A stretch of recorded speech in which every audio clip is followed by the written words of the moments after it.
Coronavírus. Você sabe o que é isso? Como pega e como se prevenir? O médico infectologista André Bono responderá essas e outras questões sobre esse novo vírus. André, obrigado pela presença, obrigado por aceitar nosso convite.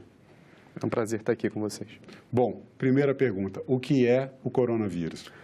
Então, o coronavírus é um vírus respiratório, né? A gente já conhece 7 tipos de coronavírus. 4 deles são tipos comuns, que causam o resfriado comum, que são endêmicos na população, significa que estão sempre circulando na população, né? Às vezes são causas de síndromes respiratórias graves em crianças pequenas, mas mais comumente causam o resfriado comum. Mas além desses 4, existem 3 que ficaram muito famosos na história, né? O primeiro, que é o SARS, lá de 2002, 2003, que causou cerca de 8 mil casos de síndrome respiratória aguda, né? E uma mortalidade, uma letalidade em torno de 9 a 10%. Né? O último caso de SARS foi em torno de 2004 e de lá para cá a gente não teve mais SARS. Em 2012 surgiu um outro coronavírus de importância epidemiológica, que foi o MERS, que é a síndrome respiratória do Oriente Médio. Até a última atualização que eu vi, em torno de 2.500 casos, mas esse com uma taxa de letalidade bem mais alta, 35%, 34% de letalidade. Mas, apesar de uma letalidade tão alta, a transmissibilidade dele é muito baixa. Por isso que, desde 2012 para cá, a gente só tem em torno de 2.500 casos, né? E ele é muito restrito à Península Arábica, especialmente à Arábia Saudita, muito relacionado a contatos com dromedários ou camelos, né? E agora, em 2019, a gente teve o surgimento, então, do novo coronavírus, do SARS-CoV-2, que causa a Covid-19, como ficou conhecida mais tecnicamente, que começou a preocupar um pouquinho mais, mas que não parece ter o mesmo perfil de gravidade desses outros 2 coronavírus epidêmicos que a gente conheceu no passado, o SARS e o MERS, apesar de ter uma certa homologia ali com o material genético do SARS de 2002, 2003. E então, em relação à letalidade, já é possível se falar sobre o grau de letalidade do coronavírus? Ele se aproxima desses, ou há um risco de se aproximar de um caso como SARS ou MERS, que você acabou de citar? O que a gente tem visto ao longo da epidemia é uma mortalidade razoavelmente estável, uma letalidade razoavelmente estável entre 2% e 3%, né?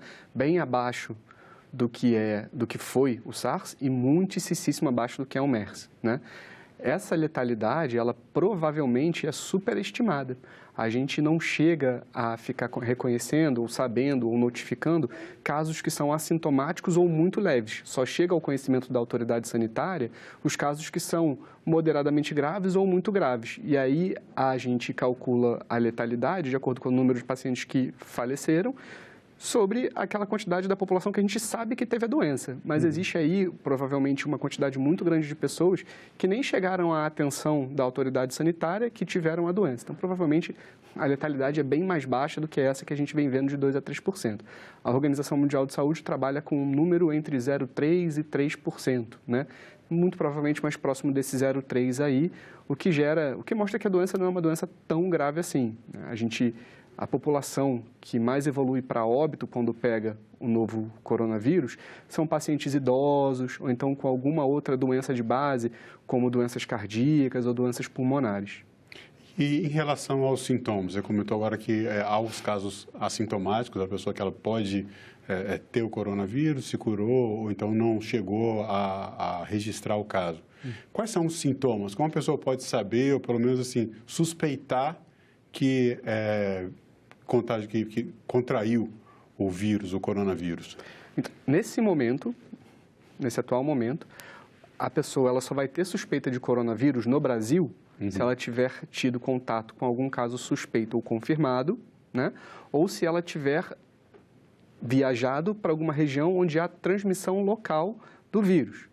Então, não tem nenhum perigo de alguém que não tenha nenhum desses fatores epidemiológicos ter coronavírus. A gente não tem transmissão de coronavírus no Brasil, essa é a primeira coisa que a gente tem que deixar claro, né? E por que a gente precisa deixar claro isso? Porque os sintomas são muito inespecíficos. São sintomas respiratórios causados por qualquer síndrome respiratória. Qualquer vírus respiratório causa os mesmos sintomas que o novo coronavírus pode causar. Ele parece uma gripe? Ele parece uma gripe, né? Então, a imensa maioria das pessoas vão ter uma febre, uma tosse seca, dor no corpo e, nos casos mais graves, eventualmente evolui para uma falta de ar intensa e, nos casos muitíssimos graves, aí sim evolui para óbito, né? Mas reforçando que essas formas graves com óbito, elas são muito pouco frequentes, né? Essa expressão que você usou agora, de transmissão local, como é que é isso? Porque no Brasil não tem transmissão local e em outros países já se falam aqui, Estados Unidos, Japão, a China, de onde vem o vírus, eles falam, ali há transmissão local. Como é que se diferencia isso? O que é transmissão local, especificamente? Então, eu vou dar o exemplo do Brasil para entender o que é o inverso, o que é a transmissão local. Sim. Todos os nossos casos no Brasil até hoje, então os 4 casos que o Ministério confirmou até o momento, né, são casos vindos de outros países. As pessoas adquiriram a doença em outro país e chegaram aqui e estavam doentes. Não tem nenhum caso que tenha sido adquirido no Brasil. Então, o Brasil não tem transmissão local. Esses outros países, inicialmente, todos eles tiveram tiveram doenças relacionadas a pessoas que voltaram de algum país que tinha risco da doença. Por exemplo, a China, a imensa maioria de pessoas vinculadas à China, né, inicialmente. E depois disso, uma outra pessoa ou outras pessoas se contaminaram a partir desse caso índice naquele país. Então, por exemplo, na Itália veio uma pessoa de fora, provavelmente da China, chegou lá, ela era um caso sem transmissão local, apenas importado, entre aspas. Entendi. Né? E a partir daquele momento ela contaminou outra pessoa. Quando ela contamina outra pessoa, isso passa a ser uma transmissão local. Alguns países têm transmissão local com poucos casos, outros países têm transmissão local sustentada, com um grande número de casos. Né? A China é um exemplo de lugar onde, por exemplo, a gente pode dizer que tem transmissão local sustentada, apesar da epidemia na China estar em franco declínio agora. Quer dizer que ali a pessoa está circulando na rua, foi a um shopping, no seu dia a dia, e pega sem saber exatamente de onde veio. É diferente de você ter um parente em casa que está com coronavírus e aí você tem uma transmissão pessoa a pessoa. É essa a diferença? Mais ou menos. A transmissão local pode se enquadrar nesse caso que você falou de ter um familiar que transmite para você. Isso é uma transmissão local. Na situação de você pegar o vírus em um ambiente externo ou num shopping, por exemplo, ou num museu ou em alguma outra atividade, a gente precisaria ter um número de casos muito maior, né, na população para que um fenômeno desse acontecesse, né? Aparentemente, isso não está acontecendo ainda. Muitos dos casos são relacionados a núcleos familiares ou pessoas que trabalham muito próximas umas das outras. A gente ainda não tem uma transmissão tão grande assim a ponto de, em ambientes abertos ou de locais de grande circulação, a gente saber que tem a transmissão do vírus. Mas isso pode vir a acontecer eventualmente se o número de casos aumentar muito. O caso, por exemplo, em aeroportos. São locais, o aeroporto é um exemplo de um local onde as pessoas devem ter um pouco mais de cuidado quando vão pegar seu avião, devido a esse fluxo de pessoas, você nunca sabe exatamente de onde estão vindo as pessoas que estão por ali. O aeroporto, classicamente, é um lugar de trânsito muito grande de pessoas, de múltiplas nacionalidades, né, em que pode haver alguma troca de risco.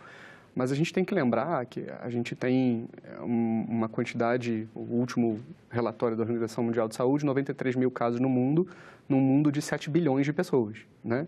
Então, o risco individual é muito baixo. E no aeroporto também, né? Sim. Milhares e milhares e milhares de pessoas transitam pelos aeroportos internacionais do mundo inteiro.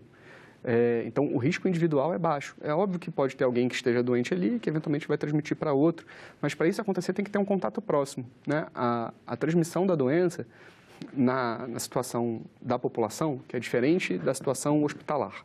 O paciente dentro do hospital é uma coisa, o paciente na rua é outra coisa. Então, na população geral, a transmissão é por gotícula ou contato, né? E a gotícula, você precisa estar exposto à gotícula infectada durante um tempo, tem que estar próximo à pessoa, né?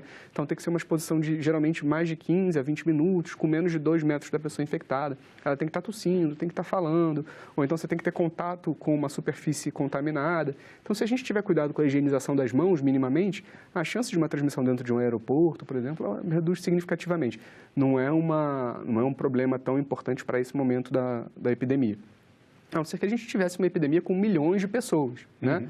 Aí talvez essa situação a gente tivesse que se preocupar, mas nesse momento isso não é uma preocupação. É mais uma questão de tomar os cuidados para uma prevenção, cuidados até que a gente deve ter no dia a dia, independentemente desse fato novo, né?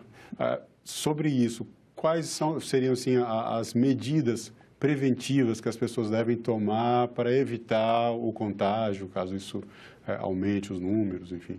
Claro. Todas essas medidas, elas são fundamentais independente do coronavírus, né? A gente precisa delas também para evitar a transmissão de outros vírus respiratórios. A gente está passando, por exemplo, por um surto de sarampo, casos de sarampo aumentando no mundo inteiro, né? Sarampo que tem uma mortalidade muito maior em crianças pequenas, que tem uma capacidade de transmissão muito maior. A gente continua tendo influenza no mundo todo, né? Então, gripe tem no mundo todo e mata tanto quanto, eventualmente, o SARS-CoV-2 vai vir a se comprovar como letal, né? Então, a gente precisa ter medidas de higiene pessoal ou de etiqueta respiratória para evitar tanto pegar quanto transmitir. E quais são essas medidas? Bom, a primeira e fundamental é a higiene das mãos, né? Eu acho que todas as mães, avós, pais e avós do mundo inteiro sempre falam, meu filho lavou a mão. Chegou então, em casa, né? Antes então de fazer qualquer coisa, lave as mãos. Exatamente. Então, isso é a medida básica para todo mundo e que é válido em qualquer ambiente, né? Então, higienizar as mãos com álcool gel, álcool 70, né? Mas se tiver alguma sujeira visível na mão, o álcool gel ele não é suficiente, a gente precisa lavar com água e sabão, tá? Mas as duas medidas são plenamente eficazes. Etiqueta respiratória. Então, toda vez que você for tossir ou espirrar, se você estiver doente, né? Utilizar um lenço descartável para cobrir a boca e o nariz, ou então o cotovelo na frente, para evitar de tossir na mão e isso ser um veículo de transmissão, né? Pessoas que estão doentes, essas sim poderiam utilizar máscaras, aquelas máscaras simples, cirúrgicas que a gente vê, para evitar a transmissão, né? A máscara ela só é útil para essa pessoa. Não adianta você que estamos saudáveis usarmos a máscara, né? Essa é uma pergunta que eu ia fazer em relação ao uso da máscara, né? Tem máscaras específicas para isso, não é qualquer, porque algumas são muito simples. E essas máscaras cirúrgicas têm até especificação, N95, não sei que tipo de código. Então, tem que ser uma máscara própria ou qualquer dessas máscaras que comprem em farmácia, ela é suficiente para proteger? Então, as máscaras que tem em farmácia, elas são comumente as apropriadas, que são o que a gente chama de máscara cirúrgica, tá? Que são aquelas mais fininhas, que cobrem aqui, que a gente amarra dos dois lados. A N95, ela é um respirador, que a gente chama. Ela é um filtro. Ela tem um filtro para evitar transmissão por aerossol. Ela é muito mais importante no ambiente hospitalar, depois de procedimentos que gerem a aerossolização do vírus, né? Então, na população, você nunca vai ver alguém usando o N95 e se estiver usando é um exagero. E, na verdade, nem a máscara cirúrgica para a população está utilizando, porque não tem nada que comprove que a utilização da máscara cirúrgica bloqueia essa transmissão. Quem tem que usar a máscara cirúrgica é quem está sintomático, porque ele evita de jogar para o ambiente uma quantidade grande de vírus, né? Ou a pessoa que contraiu o coronavírus ou que tem suspeita, aí sim ela deve usar a máscara para ter um cuidado com as outras pessoas, então. Exatamente. Não só a pessoa que tem o coronavírus, como as pessoas que têm qualquer sintoma respiratório. Sim. Porque a influenza transmite da mesma forma, né? Vírus sincicial respiratório transmite da mesma forma, para-influenza transmite da mesma forma. Então, a utilização da máscara cirúrgica pela pessoa que está doente evita essa disseminação, mas a utilização por ela pela pessoa que está saudável é totalmente desnecessária. Inclusive, o uso inadequado pode aumentar o risco. Se a pessoa fica muito tempo usando a máscara e ela fica úmida, né, aquilo ali favorece a transmissão. Então, ele pode ficar com vírus exatamente. Aquilo ali vai favorecer a transmissão. Então, não é para a pessoa que não está doente utilizar a máscara cirúrgica no ambiente. Tem que ser a pessoa saudável, ela só vai utilizar isso em ambientes hospitalares quando for fazer atendimento, quando for necessário. Então, enfermeiros, médicos, técnicos de enfermagem, fisioterapeutas e por aí. Esse é um ponto importante também. Em relação aos profissionais de saúde, que são as pessoas que provavelmente, né, vão ter contato com aqueles que estiverem, de fato, infectados. Que cuidados o profissional de saúde deve ter para não se infectar e para não sair depois de receber um paciente, de atender um paciente com coronavírus, não ser um vetor, não estar transmitindo esse vírus? Então, essas medidas que a gente falou antes sobre higienização das mãos, etiqueta respiratória, etc., tudo isso vale para o profissional de saúde também, mas o profissional de saúde ele precisa de barreiras a mais, né? E isso vai depender diretamente do nível de complexidade da atuação dele e dos protocolos de cada unidade. Então, na recepção de um paciente de caso suspeito, geralmente, minimamente, ele tem que seguir as orientações do Ministério da Saúde, né? quando você for fazer o atendimento a um paciente com suspeita de coronavírus, você minimamente tem que estar paramentado com luva, avental impermeável ou capote, algumas regiões chamam de avental, outras de capote impermeável, óculos de proteção adequado, não é o nosso óculos aqui, é um óculos de proteção adequado, e a máscara, que dependendo da situação vai ser ou a máscara cirúrgica, se não tiver nenhum procedimento de aerossolização, ou a máscara N95. Isso é a proteção mínima que o Ministério da Saúde recomenda para a atuação desses profissionais de saúde. E, obviamente, antes e depois da paramentação e do cuidado desses pacientes, a higienização das mãos com álcool 70 ou então água e sabão, dependendo da situação. Tá bom. Agora, mais uma questão, sim. No caso de mulheres gestantes, há que se ter um cuidado especial? Já existe algum tipo de conhecimento sobre essa questão em relação a algum tipo de problema que o bebê pode ter em função da mãe, né, da gestante, que tenha contato ou que adquira o coronavírus, ou ele passaria como uma gripe normal, com um processo de cura como uma gripe qualquer? Então, a gente teve um relato aí no comecinho da epidemia, né, que foi uma coisa que chamou muita atenção das pessoas, de um bebê com 30 horas de vida que foi diagnosticado com coronavírus, né? A gente tem poucos dados sobre gestantes nessa epidemia. Ela é uma epidemia começando ainda, né? A gente tem uma quantidade de casos ainda não tão grande assim no mundo, apesar de toda a preocupação, a imensa maioria desses casos na China, e a gente tem poucas séries de casos em gestante. A série de casos que tem publicado em gestante não mostra grandes problemas para o feto, para o neném que nasce, né? Geralmente, ele nasce bem, sem nenhum defeito relacionado à doença, até porque geralmente isso vai acontecer no final da gestação, né? Acho que, salvo engano, tem um relato de alguns partos prematuros, mas que isso não é necessariamente relacionado à doença, né? E também não tem nenhum relato de que a gestante tenha evoluído para a forma grave por conta do vírus, diferente do que a gente tinha na epidemia lá de 2009 de H1N1, que as gestantes eram uma população de risco. Isso não está relatado ainda. Pode ser que as gestantes sejam uma população de risco e que a gente ainda vai desenvolver esse conhecimento durante a epidemia. Mas, nesse momento, elas ainda não se apresentam como uma população de risco. E no caso da mãe, né, dos recém-nascidos, vocês estão um caso de uma criança com 30 horas de vida que foi diagnosticado com o coronavírus. A importância da amamentação em termos de imunidade da criança, de saúde da criança, qual é o papel da amamentação nesse cuidado especial? A amamentação é extremamente importante para qualquer criança, né? Excetuando-se casos de grande exceção, né? Que são indicação médica, que a amamentação estaria contraindicada. No caso do coronavírus, a gente ainda não sabe especificamente. Se a criança nasceu já com coronavírus, né? Se ela está com 30 dias de vida de coronavírus, não vai ter contraindicação da mãe com coronavírus amamentar, porque os dois têm a mesma doença, é muito pouco provável que isso vai gerar algum problema. Agora, a grande pergunta que pode vir é, mas se a mãe tem coronavírus, a criança nasceu sem coronavírus, isso tem algum impacto? Sim. Então, provavelmente, a gente não tem resposta para isso ainda, então só adiantando, né? E aí, a gente não tem resposta para isso ainda, e aí, o que eu vou dizer é uma opinião. Eu acho que muito provavelmente, o aleitamento materno vai ser muito mais benéfico para a criança do que postergar esse aleitamento por conta da amamentação. Coisas que poderiam ser feitas para evitar a transmissão para essa criança, dado que a gente não tem informação ainda se esse vírus vai sair no leite, isso é uma possibilidade. O vírus pode sair no leite e isso contaminar a criança, mas a gente precisa entender isso de alguma forma, essa informação não existe ainda.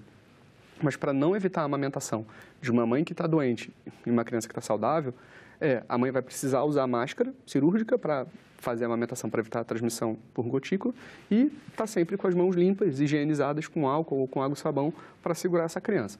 Nesse contexto, né, provavelmente vai poder amamentar, mas isso é uma questão de racionalidade, não existe nenhuma evidência nesse sentido por enquanto para a gente poder dizer que pode ou que não pode. Provavelmente as orientações iniciais vão ser nesse sentido. E como é que é o diagnóstico do coronavírus? É uma doença que parece tanto com uma gripe, assim, tirando essa diferença que me parece ser a principal, que é a questão de atacar mais forte a respiração, provocando até uma insuficiência. Como é que é feito esse diagnóstico? Existe algum exame especial para isso? Qualquer posto de saúde ou hospital da rede pública está apto a diagnosticar? Ou existe uma rede própria para diagnosticar esse vírus? Então, o que acontece é o O diagnóstico é feito através de um método molecular, que a gente faz o rastreio do RNA do vírus nas vias respiratórias, né? É um cotonetezinho que passa no nariz e lá na garganta, para tentar resgatar algum RNA do vírus, e isso é amplificado para detecção e diagnóstico. Então, esse é o método, tá? Que pode parecer um pouco complexo. Mas o protocolo de contingência do Ministério da Saúde, os boletins epidemiológicos designaram para cada região hospitais vinculados ao SUS, hospitais do SUS, que são hospitais de referência, para que a população procure em caso de suspeita de coronavírus, né? Alguns hospitais da rede suplementar também, os hospitais privados, estão preparados para isso e conseguem realizar o exame na rede privada. Mas o SUS é plenamente equipado para realizar isso. Existe laboratório de referência dentro do SUS para onde esse material é levado, né? E o diagnóstico é feito. Então, o SUS tem uma rede adequada para o suporte, com hospitais de referência específicos em cada região, e o teste é realizado, coletado nesses hospitais e levado para os laboratórios de referência local. E aí, no caso, uma pessoa foi diagnosticada, ela obrigatoriamente vai ter que ser hospitalizada, vai passar... Algumas pessoas estão um pouco assustadas com isso. Ah, se eu pegar o coronavírus, eu vou para o hospital, vou ficar em quarentena. Não tem motivo para tanto susto, ou é grave mesmo, a pessoa vai para o hospital, pode se curar em casa, como é que fica isso? Então, a imensa maioria das pessoas tem quadros leves. No momento do diagnóstico, ou no momento da suspeita, o material para o diagnóstico vai ser coletado e ele vai receber orientações para ficar em quarentena domiciliar. Ele vai receber orientações para ir para casa, porque não tem indicação nenhuma de internação de pessoas que estão saudáveis, né?